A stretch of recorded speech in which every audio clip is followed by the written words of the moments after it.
ये वैसे मैं कंपेयर कर रहा था, बहुत सारे यहाँ पे टीचर्स आज भी ऐसे हैं जो कि वो बड़े सिंपल फॉर्मेट वाली ब्लैक एंड वाइट स्लाइड्स लेकर आते हैं, टेक्स्ट ओरिएंटेड। वो देख के बंदे को नींद आ रही होती है। मेरी स्लाइड्स वैसे मज़े की होती हैं। हाँ, मैंने से किसी ने अप्रिशिएट किया नहीं, मैंने कहा मैं चले खुद की तारीफ कर लूँ। हमारी तो पहली क्लास में देखी नहीं। अच्छा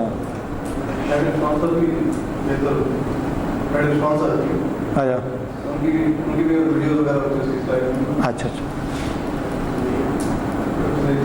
सो एक्सपोर्ट डॉक्यूमेंटेशंस के अंदर we will discuss about all these merchant documents one by one. इसको देखते हैं। एक्सपोर्ट डॉक्यूमेंटेशन में एक्सपोर्ट डिक्लेरेशन होती है। Export declaration AES direct is provided free of the charge to allow the exporter to self file their electronic export implementation previous known as the shipper export declaration. Export declaration से मुराद ये है कि आपके पास हर country के अंदर एक export declaration form होता है। उस एक्सपोर्ट डिक्लेरेशन फॉर्म के अंदर आपकी कंपनी, आपकी प्रोडक्ट और तमाम तर चीज़ों की इन्फॉर्मेशन मौजूद होती है, और वो इन्फॉर्मेशन गवर्नमेंट के पास भी मौजूद होती है, चैम्बर्स के पास भी मौजूद होती है। उसका फ़ायदा ये है कि इंटरनेशनल लेवल के ऊपर अगर कोई बल्क के अंदर किसी को कोई प्रोडक्ट चाहिए होता है तो गवर्नमेंट को एक सिंगल क्लिक पे पता होता है, अच्छा यार मुझे फॉर एग्जांपल कॉटन चाहिए या मुझे राइस चाहिए, तो वो उनकी डायरेक्टरी में भी ये एक्सपोर्ट डिक्लेरेशन फॉर्म के थ्रू वो बता सकते हैं इतने इतने वेंडर्स हैं, फलां जगह अवेलेबल है और उनकी ये कैपेसिटी है। ऐसा नहीं है कि उनको सर्च करना पड़े। डिस्क्रिप्शन ऑफ द कमोडिटी होता है, आप क्या चीज़ बेच रहे हैं। Shipping the weight with the packaging, मतलब आपका जो टोटल शिपमेंट जा रही है, ये डिक्लेरेशन फॉर्म। अच्छा, ये डिक्लेरेशन फॉर्म एक ऐसी चीज़ है, फिर जब आपने अपना सामान भेजना होता है तो उसके साथ ये डिक्लेरेशन फॉर्म आप लगा के भेजते हैं। उसके अंदर क्या क्या चीज़ मेंशन करते हैं वो हम डिस्कस करें। कमोडिटी आप भेज क्या रहे हैं, उसका वेट क्या है, पैकेजिंग के साथ। List of the marks and the numbers on the containers. List of the mark and number से मुराद क्या है, वो HTS जो हम लोगों ने बात की थी। Number and the dates of any required export licence. इसमें ये भी लिखा होता है कि आपके पास एक्सपोर्ट का लाइसेंस है या नहीं है, अगर है तो कब इशू हुआ था और उसकी एक्सपायरी डेट क्या है लाइसेंस की। और then place in the country of the destination, और then parties to the transaction, किसको भेज रहे हैं। तो ये एक्सपोर्ट डिक्लेरेशन फॉर्म, आपको ये सामने फॉर्म नजर भी हो रहा होगा, एक सिर्फ पर फॉर्म है, क्या भेज रहे हैं, किसको भेज रहे हैं, कौन सी चीज भेज रहे हैं, क्या वेट है, क्या चीज है, और आप क्या भेज भी सकते हैं कि नहीं भेज सकते, किस कंट्री से आ रही है और किस कंट्री में जा रही है। देन हमारे पास दूसरा एक्सपोर्ट लाइसेंस। अभी हम लोगों ने एक एक्सपोर्ट डिक्लेरेशन फॉर्म में हम ये बात की थी क्या तुम्हारे पास लाइसेंस भी है कि नहीं है। फाइन, तो ये लाइसेंस होता है। एक्सपोर्ट्स लाइसेंस हमारे पास दो तरह के होते हैं, एक जनरल एक्सपोर्ट्स लाइसेंस है और एक वैलिडेशन एक्सपोर्ट लाइसेंस है। जनरल एक्सपोर्ट लाइसेंस से मुराद ये कि जनरली आप vegetable, rice, cotton, surgical equipments, कुछ ऐसी चीज बेचना चाह रहे हैं तो आप अप्लाई करेंगे for the general export licence के लिए। और वैलिडेशन एक्सपोर्ट लाइसेंस के लिए आप कब अप्लाई करते हैं, जब आपने कोई मेडिसिन एक्सपोर्ट करनी है, आपने मिलिट्री आइटम एक्सपोर्ट करनी है, आपने एमुनिशन एक्सपोर्ट करनी है, आपने कोई सेंसिटिव आइटम अगर एक्सपोर्ट करनी है तो आपका लाइसेंस अलग हो जाएगा जी। तीन तरह की हमारे पास फिर एक्सपोर्ट डॉक्यूमेंटेशन के अंदर इनवॉइसेस आ रही होती हैं। कमर्शियल इनवॉइस है, कंसोलर इनवॉइस है और परफॉर्मर इनवॉइस है। कमर्शियल इनवॉइस से मुराद ये कि value of the commodity constituent sellers and the buyer invoice. इसका मतलब ये पहली इनवॉइस क्या चीज़ है जी, जरा जल्दी प्लीज मुझे ब्रश अप करके बताया कोई बंदा। बायर और सेलर दोनों की डिटेल होगी, कौन है बायर, कितने में सामान भेज रहा है, सेलर कौन है और कैसे ले रहा है। दूसरा हमारे पास है कंसोलर इनवॉइस। कंट्रीज में require for the incoming shipment custom information and the native language for the import country. आपने ये तो बता दिया पहली वाली इनवॉइस में क्या भेज रहा हूं, मैं कौन हूं, किसको भिजवा रहा हूं और क्या चीज भिजवा रहा हूं। दूसरी वाली इनवॉइस में आप भेजते हैं, बताते हैं कौन सा कंट्री है, इस कंट्री के साथ हमारा कोई ट्रेडिंग ब्लॉक्स बना हुआ या नहीं बना हुआ, फ्री ट्रेड जोन के थ्रू तो नहीं भिजवा रहा, क्या मुझे अलाउ भी है या नहीं है। फॉर एग्जाम्पल आप इसराइल को नहीं चीजें भेज सकते, फाइन, आप इंडिया को कोई ऐसी चीजें नहीं भेज सकते, तो ये आप लोगों की चीजें फिर कहां पे मेंशन होती है, कंसोलर इनवॉइस के अंदर। दूसरा कस्टम इंफॉर्मेशन, इसके ऊपर आपका कस्टम, अच्छा कस्टम पहले से कैलकुलेट होता है या ऑन द स्पॉट जाके कैलकुलेट होता है।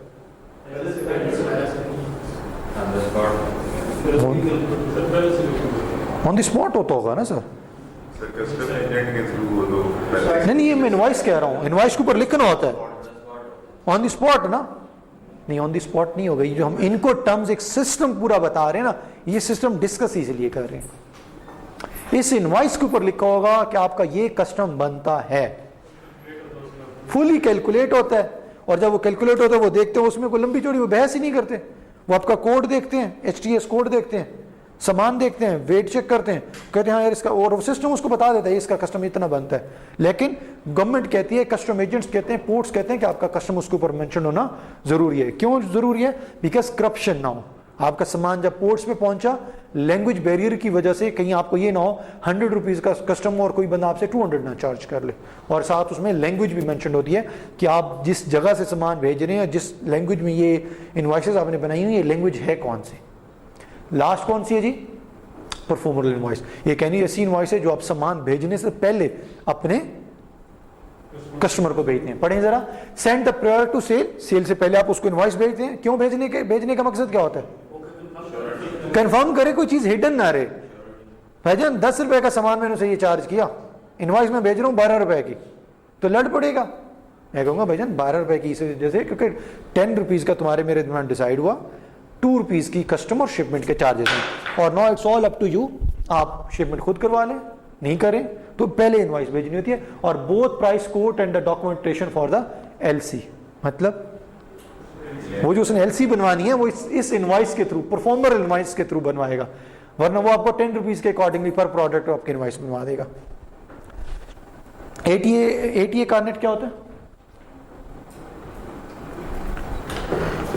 शाबाश शाबाश, हरिया परिया परी, बहुत आसान है ये। गुड गुड गुड, बताएं बताएं। चेकिंग के बगैर जाता है। USA का मैं एक्चुअल आपको मॉडल बताता हूं। USA पोर्ट पे सामान जाता है ट्रक के साथ, सामान चेक होता है, ड्राइवर उतार लिया जाता है, नया ड्राइवर बैठता है, ट्रक के ऊपर एक लेबल लगता है, नया ड्राइवर बैठता है और वो मैक्सिकन बॉर्डर तक जाता है। मैक्सिकन बॉर्डर उस ट्रक को रिसीव करता है, लेबल पढ़ता है, सिर्फ ड्राइवर उतारता है और नया ड्राइवर बिठाता है, मैक्सिकन ड्राइवर बैठता है, सामान उतारता है, खाली ट्रक बॉर्डर तक आता है, वो ड्राइवर उतर जाता है, जो पहला वेट कर रहा होता है वो बैठता है और USA बॉर्डर तक जाता है, फिर ये उतर जाता है, USA बॉर्डर वाला जो वेट कर रहा होता है वो अपना USA में ट्रक वापस ले जाता है। ये क्यों चीज़ें हो रही हैं? फ्री ट्रेड जोन की वजह से हो रही हैं। मैक्सिकन और USA के दरमियान बहुत स्ट्रॉन्ग एक एग्रीमेंट है कि इस नेचर के प्रोडक्ट, इतनी वैल्यू के प्रोडक्ट तुम और मैं आपस में कर सकते हैं। यू विल बी सरप्राइज्ड कि USA का 80% मैन्युफैक्चरिंग और प्रोडक्शन जो प्लांट है वो मैक्सिकन में चला गया। लो कॉस्ट लेबर है, लैंड प्राइस बहुत कम है, इलेक्ट्रिसिटी प्राइस को कम है और लेबर बहुत सस्ती है। ठीक है, तो ATA कार्नेट कहां अप्लाई होता है? जहां पे हमारे पास इस तरह के एग्रीमेंट होते हैं और इनका फायदा ये होता है बगैर चेकिंग के और बगैर कस्टम के चीजें आपकी, इसमें से रिस्क नहीं होता होगा। वैसे इंस्पेक्शन बहुत स्ट्रॉन्ग इंस्पेक्शन होती है। ठीक है, इंस्पेक्शन के बाद भी जब यहां से एक इंस्पेक्शन होकर जब मैंने एक चीज भिजवा दी तो देखिए अगली पोर्ट के ऊपर टाइम न जाया होता रहे। उस टाइम से बचने के लिए वो किस कैटेगरी में आ जाते हैं फिर? अब ये कैसी टर्मिनोलॉजीज हैं, हम ये डिग्री कर भी जाते हैं और हम कहते हैं हमने सप्लाई चेन पढ़ा हुआ है और हमें किसी का कंसल्टेंट बनना होता तो वो कहता ये वाला मेरा ट्रक जो है ना ATA कार्नेट में भिजवा दें। हमने कहना था ये कौन सी दवाई का नाम बोल रहे हैं? हकीकत है ना जी। तो if you want to be a consultant, ये टर्मिनोलॉजीज बहुत इंपॉर्टेंट है जी। Then certification of the origin, so ये जरा पढ़ें। सर्टिफिकेट ऑफ द ओरिजिन से मुराद अभी हम लोगों ने बताई थी, बात की थी, पढ़े में मैं आपको डिस्कस करता हूं। Hurry up hurry up hurry up hurry up. And the good news is अभी तक पूरी की पूरी क्लास बिल्कुल बहुत अच्छे तरीके से पार्टिसिपेट भी कर रही है, कोऑर्डिनेट भी कर रही है। It means you are active. जब थक जाएंगे हम बस कर देंगे। जी जी, सर्टिफिकेट की वजह से फेवर देते हैं उसको, या वो फेमस हो चुकी होती है उसको अपना फेवर देते हैं। Often the company's goods export into a country that grants favorable import duty rates to the exporting country. For example, ये बॉटल मैंने भेजनी थी और सर्टिफिकेशन ऑफ ओरिजिन है ना, ये बॉटल मैंने भेजनी थी। ये बॉटल जब मैं भेज रहा हूं तो इसके ऊपर टैक्स लगाना था 2 रुपए। अब मैं एक ऐसे कंट्री को भेज रहा हूं जहां पे मेरा ट्रेडिंग ब्लॉक्स ऑलरेडी बना हुआ है, पाकिस्तान का और चाइना का फॉर एग्जाम्पल, तो मैं उसके ऊपर कौन सा सर्टिफिकेट एक लगाऊंगा? Certificate of origin. आपके मिनिस्ट्री ऑफ कॉमर्स से या आपकी चैम्बर ऑफ कॉमर्स से, दोनों से ये सर्टिफिकेट पड़े होते हैं। आप उसकी कॉपी करवाएंगे, बॉटल का जो कॉटन है उसके ऊपर लगा देंगे, कस्टम एजेंट के पास जाएगा, वो कहेगा अबे ये इस पे तो 2 रुपए का टैक्स मैंने काटना था, वो पड़ेगा अच्छा सर्टिफिकेट ऑफ ओरिजिन लगा हुआ है कि हमारा साथ इसका एग्रीमेंट है कंट्री टू कंट्री, वो कहेगा ठीक है जी इसको फ्री जाने दें। सेम इस तरह state that goods actually originated in the exporting country and the not being reshipped from there to benefit from the lower duty. आप किसी ऐसी कंट्री से किसी ऐसी कंट्री में भेज रहे हैं जहां पे ड्यूटी लोअर है, जहां पे फ्री ट्रेड जोन अगर आप बने हुए हैं, यहाँ पे आपका ऐसा कॉन्ट्रैक्ट हुआ है, तो उसके लिए आप लोगों को फिर कौन सा सर्टिफिकेट चाहिए होता है? आप किसी भी कंट्री में अगर ट्रेडिंग करने लगेंगे तो आप अपने मुतलका चेंबर ऑफ कॉमर्स से पूछेंगे यार मैं फ्रांस को पानी की बोतल भेज रहा हूँ, अव्वल तो पूरी दुनिया में जो सबसे फेमस पानी है वो तो फ्रांस का है, ठीक है, तो या कोई भी प्रोडक्ट मैं उसे भेजने लगा हूँ तो क्या हमारा इसके साथ सर्टिफिकेट ऑफ ओरिजिन है कोई? ये बताने की ज़रूरत ही नहीं है कि ये कौन सा होता है, वो आपको बता देगा हमारे फलां इस प्रोडक्ट के हवाले से हमारा फलां कंट्री के साथ सर्टिफिकेट ऑफ ओरिजिन है या नहीं है। बिल कैलकुलेशन है, all the international shipment initiated by the BL, BL stand for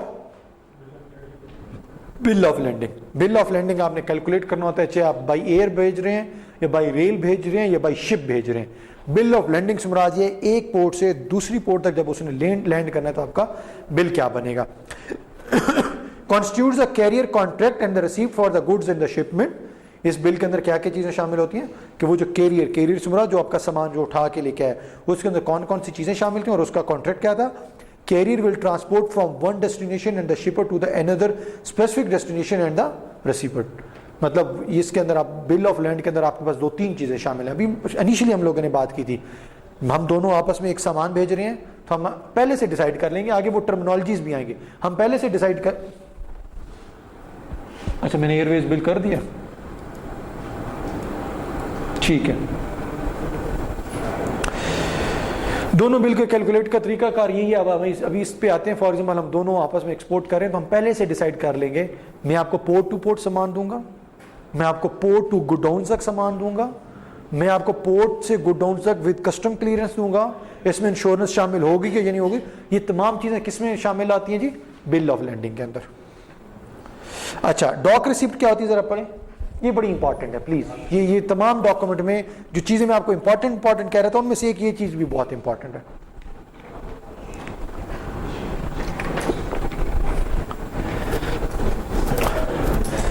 क्या कहता है ये? Issued by the ship agent saying that the steamship company has received the cargo from. ये क्या कह रहा है?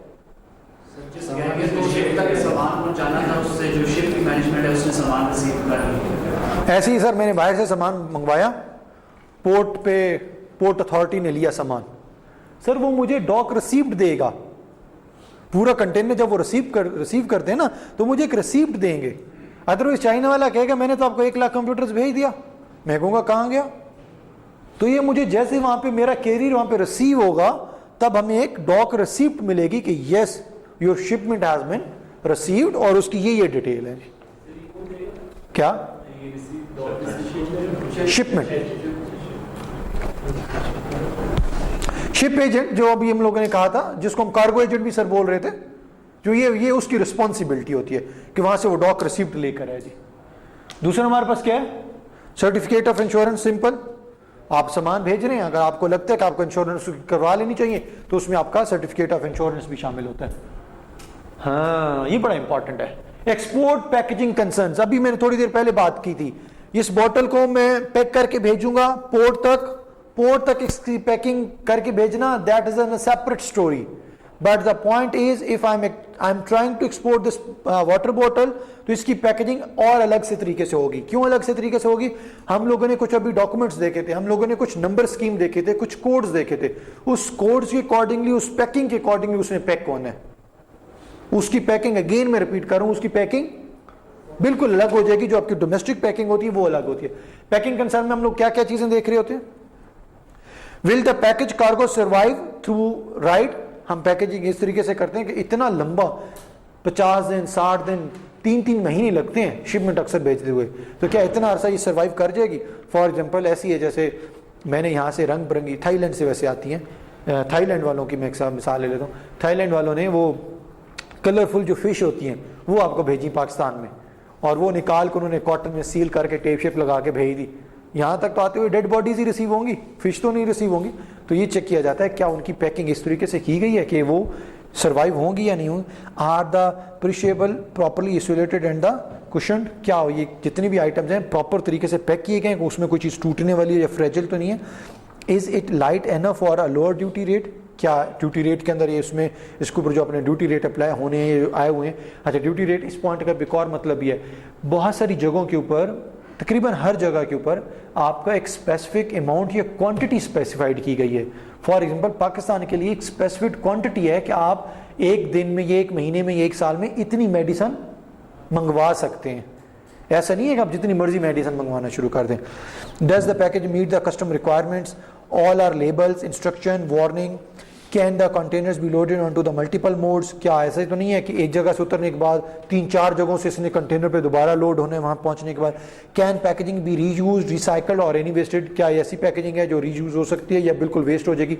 अच्छा, पैकेजिंग के लिए आपके फुल फ्लेज अलग कंसल्टेंट होते हैं, जिस कंसल्टेंट का सिर्फ क्या काम होता है, आपका सामान रिसीव करेगा और कस्टम और दोनों कंट्रीज की रिक्वायरमेंट के मुताबिक सिर्फ आपको पैकिंग करके देगा। हार्मोनाइज्ड सिस्टम क्लासिफिकेशन कोड, ये कौन से कोड होते हैं जो हम लोगों ने HTS पढ़े थे? HTS जो कोड पढ़े थे एक्चुअली उसकी कैटेगरीज में आ रहे हैं जी। ओहो, ये सर जो HTS का सॉफ्टवेयर होगा ये ग्लोबली एक ही होता है? ग्लोबल एक ही है सर, अक्रॉस द ग्लोब। अच्छा बस ठीक है जी, ये हमारे पास मैं इस टर्म्स की तरफ अभी नहीं आ रहा। CIF, COFOB ये कैसे कैलकुलेट करते हैं, ये इनका मतलब क्या होता है, हम नेक्स्ट स्लाइड्स पे जाते हैं। बिकॉज अभी जो मैं आपको कह रहा था ना, कमिंग क्लास में आपका जो क्विज है वो क्विज की मैं आपको इंस्ट्रक्शन बताता हूँ, ये क्विज का पार्ट होगा आपको। हम आते हैं इस स्लाइड्स के ऊपर। बस ठीक है, ये तो कंसिडरेशन। हाँ, वर्ल्ड ट्रेड ऑर्गेनाइजेशन हम पढ़ चुके हैं। पूरी दुनिया में एक वर्ल्ड ट्रेड ऑर्गेनाइजेशन है जो आपके फ्री ट्रेड जोन्स, आपके रूल्स, कस्टम रेट्स, इनको टर्म्स, इन चीज़ों को मेंटेन कर रही होती है। अच्छा, अब हमारा आता है क्वेश्चन इनको टर्म्स के ऊपर। ये इंपॉर्टेंट है, ये बहुत इंपॉर्टेंट है। इनको टर्म्स क्या होती हैं, पढ़ें जरा प्लीज। बस ये हमारी लास्ट 3 to 4 स्लाइड्स रह गई हैं जी। इनको टर्म्स हमारे पास क्या होती हैं, internationally commercial terms used to define the obligations of the exporter and the importers during the exchange of the goods and money। पूरी दुनिया में इंपोर्टर और एक्सपोर्टर्स के दरमियान चीजें एक्सचेंज करने के लिए जो एक मोड ऑफ कम्युनिकेशन रखा गया है, दैट कॉल्ड इनको टर्म्स। इनको टर्म्स के बारे में क्या कहता है, वो कहता है क्या ये लीगल बाइंडिंग है? No. The international chamber of commerce in Paris, international chamber of commerce जो कि पेरिस में है, issued and update them, buyers and the seller incorporate into the purchase order contract must specify the Incoterms years. वो कहता है legal binding नहीं है, आपने ये नहीं कह सकते कि बहुत लीगल बाइंडिंग है। चैम्बर ऑफ कॉमर्स ने एक इंट्रोड्यूस करवाई हुई है और उसका फायदा ये है कि जिस पोर्ट पे भी आपका सामान जाएगा और अगर वो इनको टर्म्स के थ्रू जा रहा है, उसकी स्कीम्स के ऊपर वो लेबल सारा कुछ लगा हुआ है, आपका सामान जल्दी से पास होगा। नहीं तो जैसे आपका सामान पोर्ट पे पहुंचा, हो सकता है 1-1 महीना पड़ा रहे, वो कहें यार हमें तो ये पता भी नहीं है ये सामान आया कहां से, इसमें चीज कौन सी है, आप भेज भी सकते हैं कि नहीं भेज सकते। और दूसरी बात, आपने इनको टर्म्स का ईयर्स डिफाइंड करना होता है कि आप कौन सा स्टैंडर्ड, किस साल वाला स्टैंडर्ड यूज कर रहे हैं। बिकॉज हर साल इनको टर्म्स में चेंजेस होती रहती है, चेंजेस मतलब अपडेशन होती रहती है। देन क्या है जी, कोई एक एग्जाम्पल बताएं। Free on board shipping indicate that the exporter is free of the liability for the goods they have the board the carrier record। For example, वो कहते हैं कि इन्फो टर्म्स हमारे पास होती है FOB। अगर आपने किसी भी अपने आइटम के ऊपर, कॉटन के ऊपर FOB लिखा हुआ है तो उसका मतलब क्या होगा, प्लीज पढ़ें। आपने सर मुझे बताना ये FOB क्या होता है।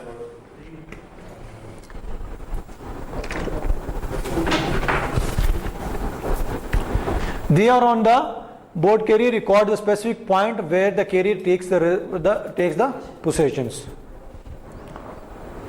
कुछ ऐसे आइटम्स हैं जो कि फ्री ऑफ ड्यूटी हैं, अगर मैंने उसके ऊपर FOB लिखा हुआ है तो इसका मतलब है मुझे उसके ऊपर ड्यूटीज वगैरह पे नहीं करनी पड़ेंगी। पोर्ट पे लैंड करेगा, पोर्ट से शिपमेंट या कार्गो एजेंट की रिस्पॉन्सिबिलिटी होगी, वहां से वो लोड करेगा और कस्टमर तक पहुंचाएगा। ये उसमें से एक इनको टर्म्स की एग्जांपल है। और इनको टर्म्स दो तरह की हैं, दो टाइप्स है हमारे पास। कौन कौन सी हैं? एक इनको टर्म्स है रूल्स फॉर एनी मोड्स और the mode of the transport, और दूसरी कौन सी है, सी और इनलैंड वाटरवे। दो तरह की इनको टर्म्स हैं, ये जरा प्लीज पढ़े। ये कौन सी हैं, ट्रांसपोर्ट की। आपके क्विज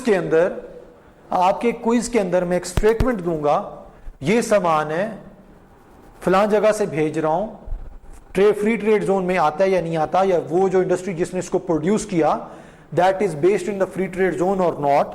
मैं एक पूरा फुल फ्लेज कोई आधे पेज का आपको सिनेरियो दूंगा, आपने आधे पेज का सिनेरियो पढ़ने के बाद आपने डिसाइड करना होगा कि उसके ऊपर कौन सी इनको टर्म्स अप्लाई करती है, और हर एक इनको टर्म्स का एक फार्मूला है कैलकुलेट करने का, ठीक है। और ये आपका ग्रेडेड क्विज होगा। पहला क्विज आपसे लेने का मतलब ये है कि आपका जो पेपर होगा, मैं पेपर में मोस्टली इस तरह के पार्ट्स ऐड करूंगा।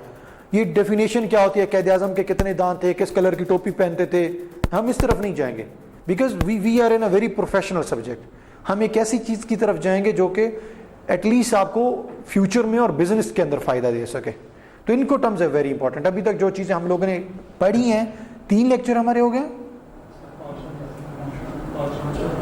5वां तो नहीं है, चौथा लेक्चर है, हाँ। तो वैसे चौथा लेक्चर है, लेकिन हम लोगों ने बीच में एक अभी तो 3 लेक्चर्स के अंदर जो मैंने अभी तक जो आइडेंटिफाई किया है, मोस्ट इंपॉर्टेंट पार्ट वो आज का लेक्चर है, मोस्ट इंपॉर्टेंट। इनको हाँ, उसमें फिर इनको टर्म्स, एजेंट्स और इनको टर्म्स की कैलकुलेशन। आज के लेक्चर में सिर्फ 3 पार्ट्स ऐसे इंपॉर्टेंट हैं जो कि टेक्निकली मेरे सब्जेक्ट्स में शुरू हो रहे हैं। अब पहले हम लोगों ने डेफिनेशन पढ़ते रहे, पहले हम लोगों ने पर्सपेक्टिव पढ़ते रहे, होता क्या है ये चीजें, ठीक है। तो ये आपके पास इनको टर्म्स हैं, जरा जल्दी से इसको जरा ब्रशअप करते हैं।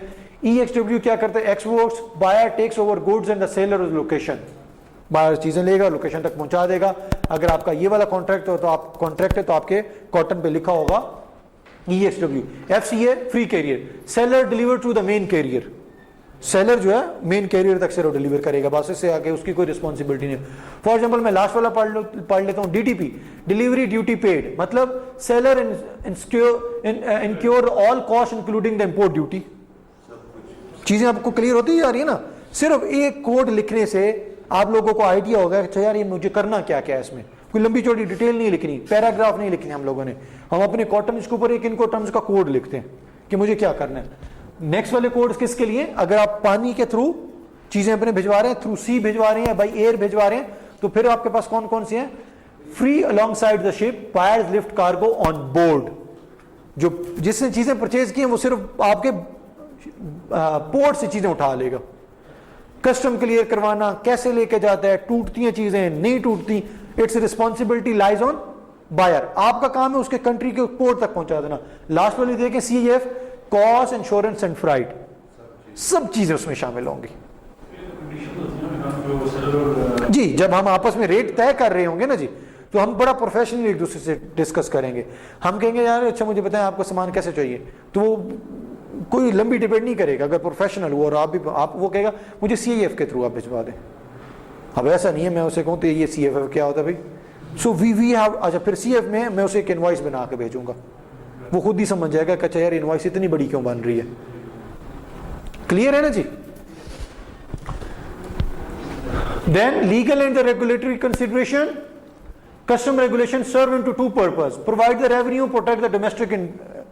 ये जो हम कस्टम एजेंट्स की बात करें, जो अपने कस्टम डिपार्टमेंट्स की बात करें, एक्चुअली 2 काम हमारे कंट्रीज के लिए कर रहे होते हैं। एक तो प्रोवाइड रेवेन्यू, रेवेन्यू से मुराद पाकिस्तान में कहा रही 2 लाख की 14 लाख मैंने टैक्स दिया तो गवर्नमेंट को जा रहा है ना जी। तो और दूसरा क्या करता है, protect the domestic industry. Domestic industry कैसे प्रोटेक्ट करता है वो हमारे पास, तो बता सकते हैं।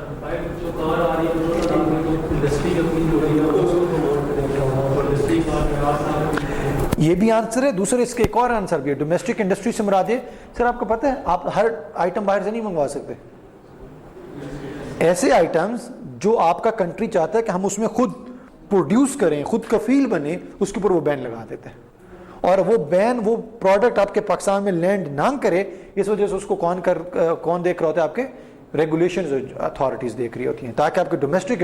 अब ऐसा नहीं है कि फॉर एग्जांपल मैं कॉटन यहाँ पे प्रोड्यूस कर सकता हूँ और आप कॉटन बाहर से मंगवाना शुरू कर दें। आपको पता है आप शुगर नहीं मंगवा सकते अनटिल अनलेस गवर्नमेंट खुद ना मंगवाए, आप नहीं मंगवा सकते जी। जी जी, आप शुगर नहीं मंगवा सकते, आप आटा नहीं मंगवा सकते सर, आप गंदम नहीं मंगवा सकते। बीच में तो इनके अपने भी कमिश्नर होते हैं, बैटरीज जी वगैरह भी किया ताकि अपनी ही मोनोपोली से फ्लो कर सके। हाँ, अब ये इस पे बाकी बड़ी अच्छी चीज़ है, अभी चूंकि वो कैमरा ऑन है, लेकिन आप सही कह रहे हैं, मैं इसके ऊपर एक आप लोगों के साथ सिनेरियो शेयर करना था।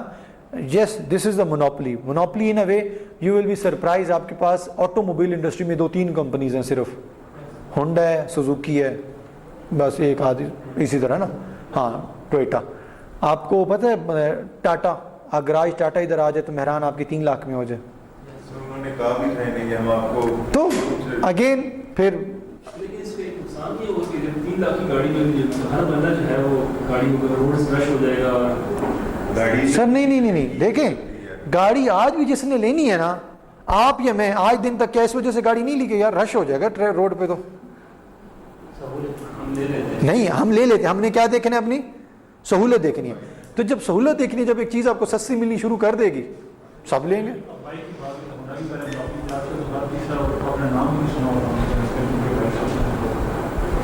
उसकी वजह से बाइक ज़्यादा नहीं होगी। सर बाइक से ज्यादा ठीक है, बाइक से ज्यादा होगी, मोड ऑफ ट्रांसपोर्टेशन भी तो ईज हो गया। लेकिन अब हमारे पास वो है नहीं कि मैनेज कैसे करें। अब एक रोड है, ये चीज़ थोड़ी है कि हम 10 रुपए की चीज़ 10 लाख की लेना शुरू कर देंगे। मैं सिर्फ अर्ज ये कर रहा हूँ, ये हल नहीं है। एक गाड़ी की कीमत 2 लाख है, आप वो मेहरान वाली गाड़ी 12 लाख में मुझे बेच रहे हैं, इट्स नॉट अ सोल्यूशन। देखें, अगर ये आपका भी पॉइंट बहुत वैलिड है सर, हर किसी ने अगर गाड़ी परचेज कर ली तो रोड के ऊपर तो इंफ्रास्ट्रक्चर तबाह हो जाएगा ना, फाइन आई एग्री, बट ये हाँ आप गवर्नमेंट ये तो रूल्स जरूर इंपोज कर सकते हैं ना कि एक फैमिली में अगर इतने मेंबर रह रहे हैं तो वो इतने लोग सिर्फ गाड़ियां ले सकते हैं। जापान में ऐसा ही है, जापान में आपको गाड़ी परचेज करने के लिए गवर्नमेंट की अप्रूवल चाहिए होती है। टैक्सेशन एक गाड़ी का डिफरेंट है, 2 आप रखते हो। हाँ जी, उसका टैक्सेशन अलग हो जाएगा, 3 गाड़ी लेंगे उसका टैक्स अलग हो जाएगा। जापान में और चाइना में अगर आपने गाड़ी परचेज करनी है, you have to put a request letter to your government.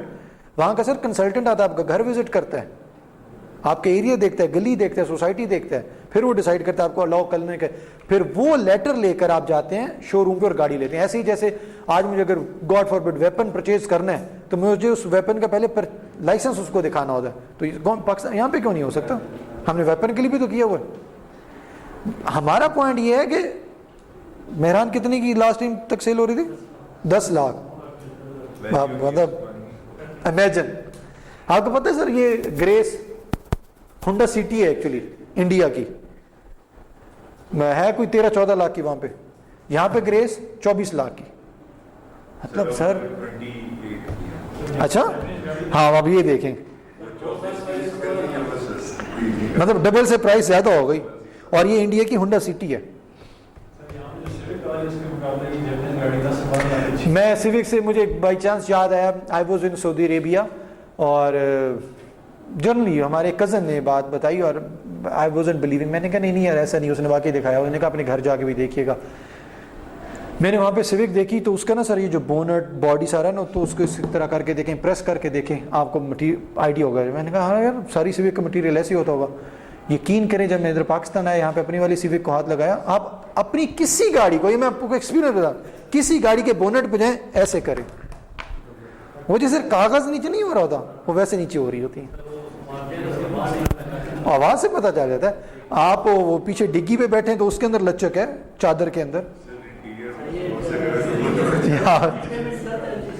Sorry तो वायर की जो क्वालिटी जो बनाते हैं तो उसी हिसाब से बनाते हैं उसके लिए जो सर नहीं,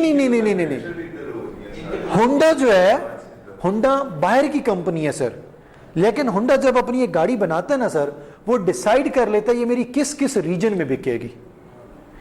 ये जिन गाड़ियों की हम बात करें ये इधर ही असम्बल्ड होती हैं, इधर ही बनती हैं, इनका यूनिट इधर ही लगा हुआ है। सर सिर्फ इंजन बाहर से आता है। नहीं मैं सर उसका रीजन बताता हूँ ना सर। उसका रीजन ये है कि वो जो बाहर गाड़ी बेच रहा है, फॉर एग्जांपल वो डॉलर्स में बेच रहा है, यहाँ पे रुपीज में बिकनी है, तो अगर मैं वही कहूँ वो वाली गाड़ी इधर बेचना शुरू कर दो, बहुत महंगी नहीं, वो 4 गुना पे पहुंच जाएगी। एक बात। दूसरा फैक्टर सर, वो गाड़ी सर डिजाइन की जाती होती हैं वेदर को देखकर और रोड कंडीशंस को देखकर। आपने देखो उनकी गाड़ियां बहुत नीचे होती हैं, और रोड कंडीशंस के अकॉर्डिंगली बनाई जाती हैं, उनके फीचर्स उनके अकॉर्डिंगली बनाए जाते हैं। यहाँ पे हमारी रोड कंडीशन इतना तो सर खड्डा है, वो बेचारी अंदर गई तो उसके कल ठिकाने लग जानी है। तो there are lot of things. गाड़ी में ना ज़्यादा गर्मी में तो कुछ कुछ लगा देते हैं। हाँ मतलब गाड़ी येलो नजर आ रही थी। हाँ जी, वो वहाँ तक सर, वहाँ पे लिटरली हमने अपनी आंखों से देखा है भाई, इतनी गर्मी पड़ती है बाज़ का, तो इतनी गर्मी पड़ती है कुछ एरियाज़ में कि आपके जो बैक पे बम्पर नहीं लगे होते, मेल्ट हो जाते हैं, बम्पर मेल्ट हो जाता है, इंजन सीज हो जाता है सर। आप कंजेक्टिव गाड़ी चलाएं वहाँ पे अल खुबैर में, दमाम वाला जो मेन हाईवे रोड है, अल जुमार में, अल जज़ायर में, इन रोड्स के ऊपर आप गाड़ी चलाएं कंजेक्टिव, इंजन को आग लग जाती है। उसका रीज़न ये बिल्कुल ओपन रोड है, डेजर्ट्स हैं सारे, और गर्मी इतनी ज़्यादा होती है कि इंजन को आग लग जाती है। तो मैं इसलिए अर्ज़ कर रहा हूँ, वो फिर गाड़ियाँ उनके एरिया के अकॉर्डिंगली भी डिज़ाइन की जाती हैं। So any legal and regulatory consideration, जो लीगल कंसल्टेंट हैं हमारे, कस्टम एजेंट्स हैं, वो कौन कौन सी चीज़ें देख रहे होते हैं? Confirm the stated cargo value, देखते हैं कि कार्गो वैल्यू उसके ऊपर मेंशन्ड है। Verify the correct marking, find for bidding and illegal, enforce Kota's, ensure invoices is correct and discourage the trade. Discourage trade dumping, ये क्या मतलब है यार?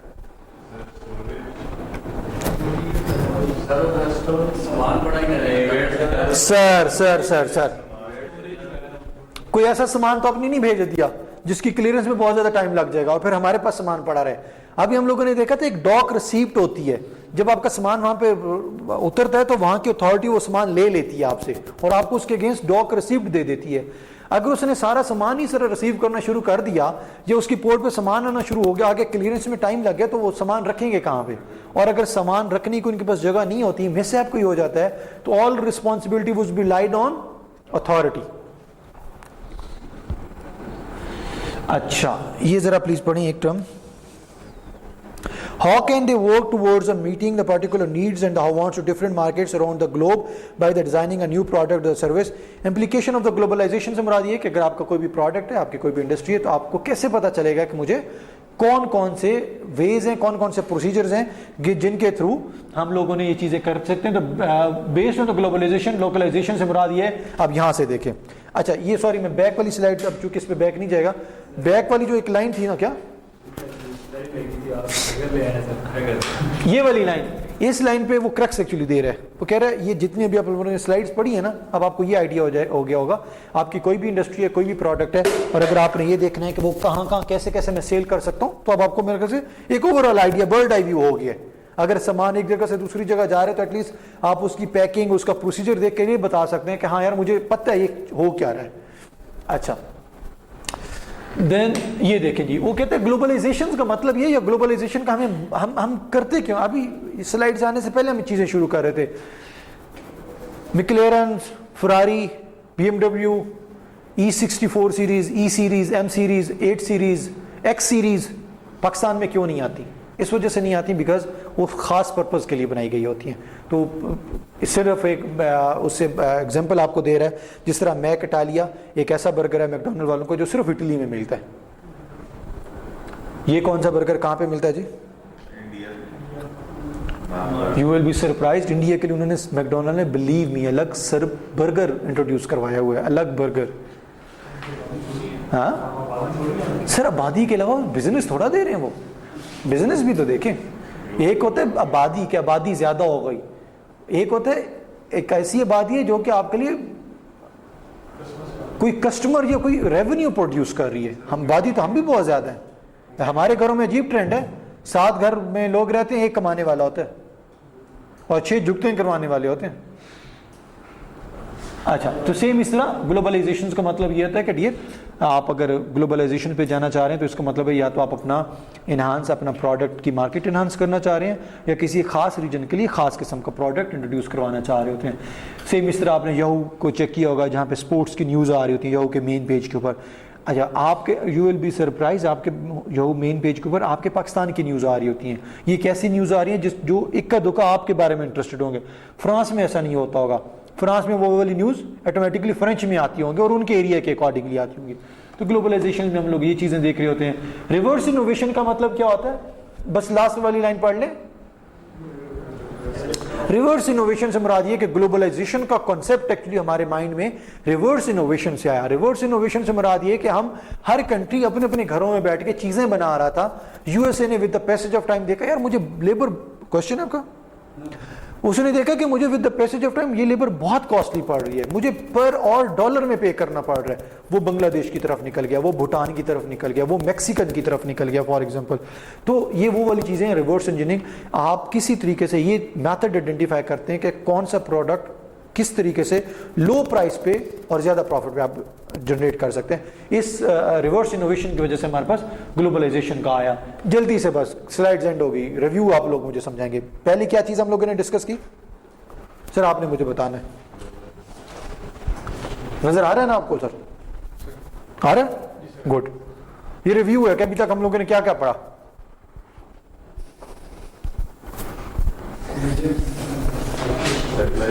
नहीं वो बताएगा।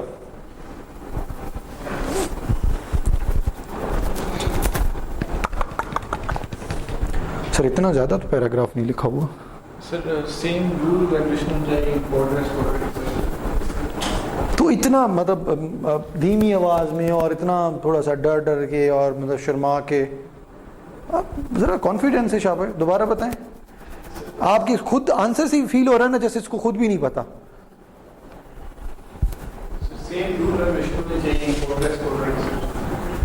Effect of the global disperse supply and the demand, उसने कहा सप्लाई, बिल्कुल आपने सही बोला कि हम लोगों ने supply global supply chain management की अगर बात कर रहे हैं तो उसका मतलब ये है कि हम कुछ ऐसी चीज़ें करते हैं, सेम रूल बनाते हैं, सेम करेंसी, सेम लैंग्वेज, कुछ रूल्स अपने सेम कर देते हैं ताकि हम आपस में ट्रेड कर सकें। सर दूसरा हम लोगों ने इस स्लाइड में क्या देखा जी?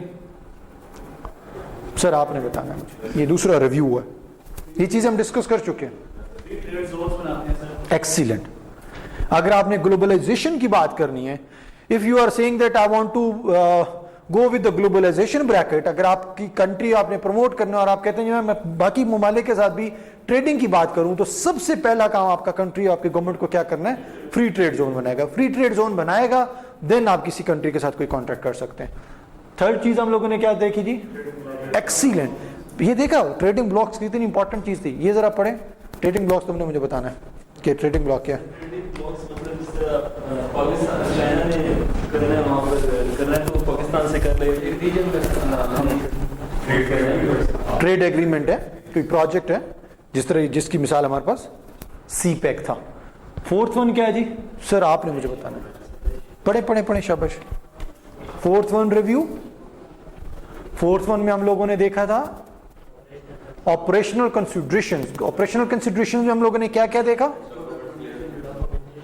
हम लोगों ने सप्लाई चेन के अंदर एक्सपोर्ट इंपोर्ट के हवाले से जितनी डॉक्यूमेंटेशंस इन्वॉल्व है, कैसे कैसे वो होती हैं, उनकी लैंग्वेज क्या है, उनकी डॉक्यूमेंटेशंस को करना कैसे वो करनी है। इसमें पहले वाली लाइन बड़ी इंपॉर्टेंट है, ये जरा पढ़ी, बड़ी मजे की है। कहते हैं डोमेस्टिक प्रोडक्ट बेचने पे इतनी डॉक्यूमेंटेशन नहीं जितनी इंपोर्ट करने एक्सपोर्ट करने पे आपकी डॉक्यूमेंटेशन, और फैक्ट भी है। डोमेस्टिक में क्या, मैंने बोतलें बनाई, 1000 कॉटन ट्रक पे लोड किया, भिजवा दिया, ले जा भाई अनलोड करवा ले, और उसमें कस्टम है, सिक्योरिटी है, क्लियरेंस है, so and so forth. And the last one क्या हमारे पास है? ये क्या क्या था जी? Implication of the globalization. ये जो भी हम लोगों ने कहा था इम्प्लीकेशन ऑफ द ग्लोबलाइजेशन से मुराद ये कि आपने सब ग्लोबलाइजेशन कर लिया, तमाम पहले वाले चारों काम कर लिए, लेकिन आप उस पे आप लोगों ने अपनी इम्प्लीकेशंस भी करनी है, नज़र भी रखनी है, रूल्स एंड रेगुलेशन भी बनाने हैं। इसी रूल्स एंड रेगुलेशन की वजह से फिर कंट्रीज को रियलाइज हुआ कि मुझे रेगुलेट करने हैं अपने अदारे, मुझे अपनी कस्टम की एक अलग फोर्स बनानी है, अलग एक डिपार्टमेंट बनाना है, और उसको उसने बताया हुआ है कि हम लोगों ने डिस्कस किया क्या क्या चीज़ें उसने करनी है। यहाँ पे हमारी स्लाइड्स एंड हो गई हैं। इन केस अगर आप लोगों ने इसके बारे में कोई और पढ़ना हो या और इंटरेस्टिंग इन्फॉर्मेशन लेनी हो, पेपर के पर्सपेक्टिव से पढ़ना हो, तो सेम जितनी चीज़ें मैंने डियर पढ़ाई हैं आपके साथ डिस्कस की हैं, ये किसी और लैंग्वेज में, किसी और पर्सपेक्टिव से, किसी और एंगल में, ये फर्दर स्लाइड्स में। पहले मेरा दिल था कि मैं आपको ये वाली स्लाइड्स पढ़ाऊंगा, ये जो भी आपको दिखा रहा हूँ। ये स्लाइड्स इसलिए नहीं दिखाई, ये थोड़ी सी बोरिंग थी, इसमें बहुत ज़्यादा टेक्स्ट मटीरियल था, इसमें इतनी इंटरेस्टिंग इन्फॉर्मेशन नहीं थी, ठीक है, और इस वजह से हम लोगों ने डिस्कस नहीं किया। वो बता रहा है कि कैसे कैसे हमारे पास ग्लोबलाइजेशन के अंदर चेंजेस आई, फिर वो सप्लाई चेन के बारे में बता रहा है, फिर ट्रेडिंग के हवाले से ग्लोबल मार्केट बता रहा है, पोर्ट्स, ये बड़ी इंपॉर्टेंट चीज़ है, ये ज़रा प्लीज़ पढ़े। मैं इन स्लाइड में और कुछ नहीं डिस्कस करना, मैंने 1-2 लाइनें सिर्फ डिस्कस करनी। ये क्या है? North American free trade country के अंदर हमारे पास वो फ्री ट्रेड जोन अभी नहीं पूरे हुए, कंट्रीज ने अपनी कंट्रीज के साथ पूरा रीजन कॉन्ट्रैक्ट डिजाइन किया हुआ है कि मैप के ऊपर इस रीजन में जितने ममालिक आ रहे हैं सब बैठ गए आपस में कॉन्ट्रैक्ट कर डाला कि हम लोग ऐसे ऐसे काम करेंगे। आपको याद है मैंने मैक्सिकन ट्रक की एक एग्जांपल बताई थी। ये सर पूरा प्रोसेस है, बड़ा इंटरेस्टिंग प्रोसेस होगा। Typical truck shipment into the Mexico कैसे कर रहे होते हैं, ठीक है। मैकलोडा ऑपरेशन क्या होता है, किसी को आइडिया है भाई? किसी ने सुनो? लाइन पढ़ के नजर आ रहा है, पता समझ लग रही है? ये एक ऐसी टर्म है सर आपकी सप्लाई चेन में डिस्कस होगी, जरूर आएगी। चलें ये डेफिनेशन पढ़े, नहीं चले वो आ गया डेफिनेशन। मैकलोडा ऑपरेशंस का मुराद ये है आप अपने कंट्री से क्या, यस, आप अपने रीजन से किसी ऐसे रीजन में शिफ्ट होते हैं जहां पे मशीनरी, लेबर, इलेक्ट्रिसिटी या कोई भी चीज सस्ती हो। जैसे मैंने भी थोड़ी देर पहले बताया, इन सिंपल वर्ड्स मैक्सिको को पालने वाला ना सिर्फ यूएसए है। आज अपना यूएसए वहां से अपनी इंडस्ट्री उठा लेना, मैक्सिकन के पास कुछ भी ना बचे सिवाय नशे के और सिवाय ड्रग्स के। मैक्सिकन के पास अगर आज कुछ भी है वो सिर्फ यूएसए की वजह से। रीजन उसने कौन सा ऑपरेशन वहां पे अडॉप्ट किया हुआ है। और ऐसा नहीं है कि मैक्सिकन को फायदा है, यूएसए को भी फायदा। अभी हम लोगों ने पहली क्लास में पढ़ा था, कोक वालों ने जो गुजरांवाला और शमी बॉटलर्स को चीजें दी, इनका सिर्फ फायदा नहीं है, कोक का भी फायदा है। एशियन इमरजेंस, उसने कहा एशियन बहुत ज्यादा आने शुरू हो गए ऐसे। ये बस चार्ट जरा जल्दी से देख लें। ये देखें यूएसए के अंदर लेबर रेट क्या है और ये देखें चाइना के अंदर कहां पे रेट कर रहा है। सेम प्रोडक्ट है। अच्छा, न्यू डायरेक्शंस ये आप लोग खुद पढ़ लेंगे। डिफरेंट चीजें हम लोग कैसे कैसे भिजवा सकते हैं, कस्टम हाउसेज हैं, पैकेजिंग है, समरी आ गई हमारे पास। ये जरा प्लीज पढ़ लें। बस ये लास्ट डेफिनेशन है। ये मैं क्यों ऐसी डेफिनेशन बता रहा हूं, जिन स्लाइड्स के बारे में स्पेसिफिक मैंने बोला है ये आपके पेपर के अंदर और क्विज का पार्ट होंगी जी। Custom trade partnership against the terrorism, internationally department है, आपको फेमिलियर होना चाहिए, आपको आइडिया होना चाहिए। एक लाइन पढ़ लें आपको आइडिया हो जाएगा ये डिपार्टमेंट करता क्या करता है। कोई बताएगा जी? सर आपने मुझे समझाना है ये डिपार्टमेंट क्या करता है। सीटी पैट, इसको सीटी पैट बोलते हैं इसको। और ये डिपार्टमेंट क्या काम करता है? बॉर्डर चेंज हो जाता है तो उसके साथ जो हमारे कस्टम बॉर्डर सर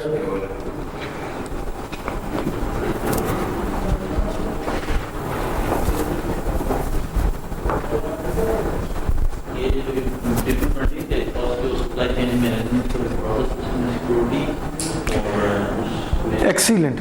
हम लोगों ने कहा ग्लोबलाइजेशन ग्लोबलाइजेशन ग्लोबलाइजेशन, ठीक है जी, बहुत फायदा है ग्लोबलाइजेशन का, हमें करना चाहिए, कोई इसमें शक की बात नहीं है। जहां से जो चीज फ्री मिले वो मंगवाएं।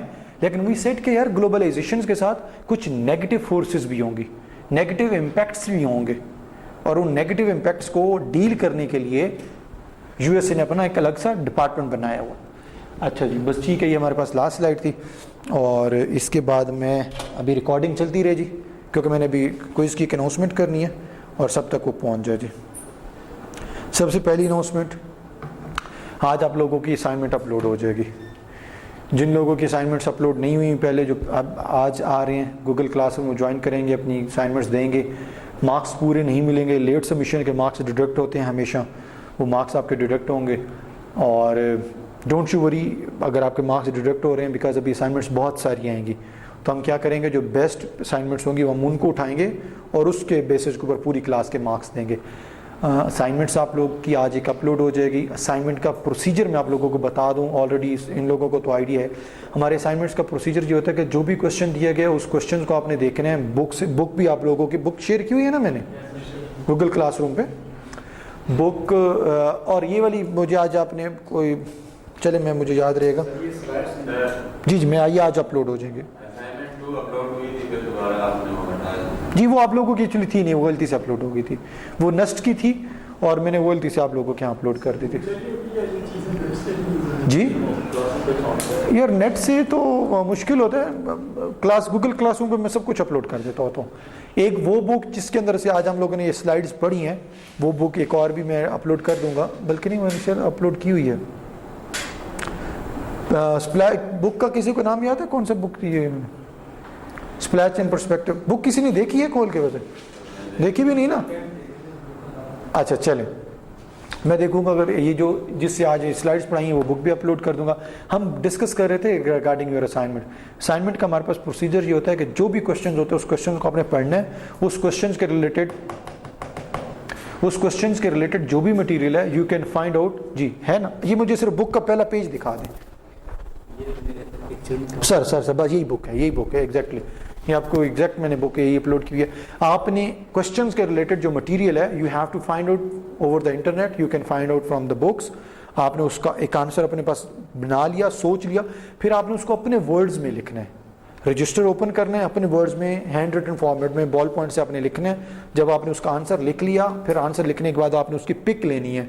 पिक लेने के लिए सिंपल कैमरा से भी पिक ले सकते हैं, otherwise I preferred CamScanner के नाम की एक ऐप होती है, आप उसके थ्रू भी ले सकते हैं। वो बड़े प्यारी सी स्कैन करके बड़ी सीधी सी तस्वीर आपको बना देते हैं। उन तमाम तस्वीरों को डायरेक्टली अपने गूगल क्लासरूम में अपलोड कर सकते हैं, या फिर उन तस्वीरों को एक PDF फाइल में रखकर एक फाइल भी अपलोड कर सकते हैं। It's all up to you.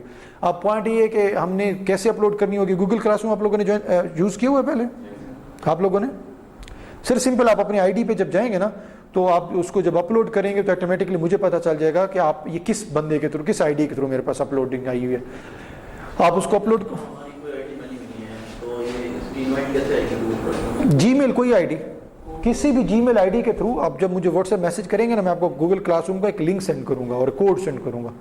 आपने उसको सिर्फ जीमेल के थ्रू आप अकाउंट ज्वाइन कर सकते हैं। एक आपकी ये हो जाएगा। दूसरा आपका है क्विज कमिंग वीक में। कमिंग वीक के अंदर क्विज का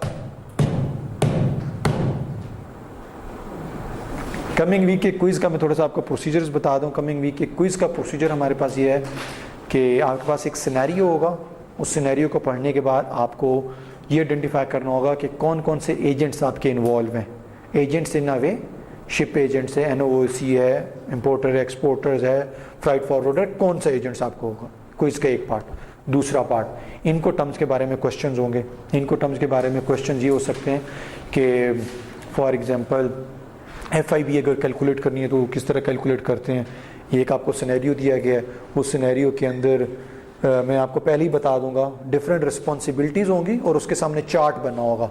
मैं कहूँगा ये वाली चीज़ सेलर पे की रिस्पॉन्सिबिलिटी है, ये बायर की रिस्पॉन्सिबिलिटी है। इस तरह चार्ट में मैंने हाईलाइट किया होगा। उस चार्ट को देखकर आपने इनको टर्म्स की टर्म्स उस पर अप्लाई करके ये बताना होगा कि ये कौन सा कॉन्ट्रैक्ट बन रहा है। CIB बन रहा है, CUF बन रहा है, FOI बन रहा है, कौन सा कॉन्ट्रैक्ट, किस टाइप का कॉन्ट्रैक्ट बन रहा है। और फिर उस जिस टाइप का वो कॉन्ट्रैक्ट बन रहा है उसकी आपने कस्टम ड्यूटीज़ जो है वो कैलकुलेट करनी होंगी। ठीक है, ये आपके अच्छा ये हमें कैसे पता चलेगा टोटल कितनी इनको टर्म्स हैं, कैसे कैसे काम करती हैं, क्या है। आज आप लोगों का गूगल क्लासरूम पे एक बहुत ही शॉर्ट और प्रिसाइज किस्म का डॉक्यूमेंट अपलोड मैं करूँगा। वो डॉक्यूमेंट आप पढ़ेंगे तो आपको क्विज का आइडिया हो जाएगा, आपको वहाँ से नॉलेज मिल जाएगा। और क्वेश्चन आपके एंड से क्विज के हवाले से? सॉरी, अच्छा मैं उसके लिए डिसाइड या सोच में ये रहा हूँ कि हम लोग ये वाला जो क्विज है हम कंडक्ट ही ऑनलाइन करेंगे। जी कंडक्ट ही मैं ऑनलाइन करूँगा जूम मीटिंग्स के थ्रू, इनको भी सबका।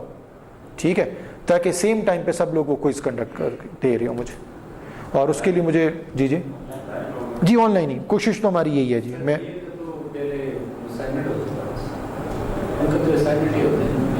किन की नहीं मैं क्विज में कर दूंगा ना जी। जो देगा उसके मार्क्स लगा दूंगा, जो नहीं कुछ देगा उसके मार्क्स नहीं लगाएंगे। ठीक है, और क्वेश्चन आपके एंड से? हाँ, मैं ग्रुप में आप लोगों ने जो व्हाट्सएप ग्रुप ज्वाइन करेंगे ना उसमें मैं अनाउंसमेंट कर दूंगा कि हम लोगों ने ऑनलाइन पे जाना है या फिजिकल हम क्लास लेंगे। But let me talk to your dean, मुझे कंप्यूटेंट अथॉरिटी से बात कर लेने दें। और मैं अब ये चाह रहा हूँ कि कुछ हम अपनी ऑनलाइन एक्टिविटीज़ भी अब कंडक्ट कर लेनी चाहिए। इन केस गॉड फॉरबिड अगर लॉकडाउन होता है तो हम उसके लिए थोड़ा सा प्रिपेयर इस वे में हो जाए कि कुछ 3-4 क्लासेस कुछ ऐसी रख लें जो ऑनलाइन रख लें, जिससे आप लोगों को आइडिया हो जाए कि ऑनलाइन क्लासेस अटेंड कैसे करनी है हम लोगों ने। तो डीन से मैं बात कर लेता हूँ अगर वो कहते हैं तो। ठीक है, और उस जी लॉकडाउन हो सकता है? हाँ जी, ये सुनने में तो अब आ रहा है।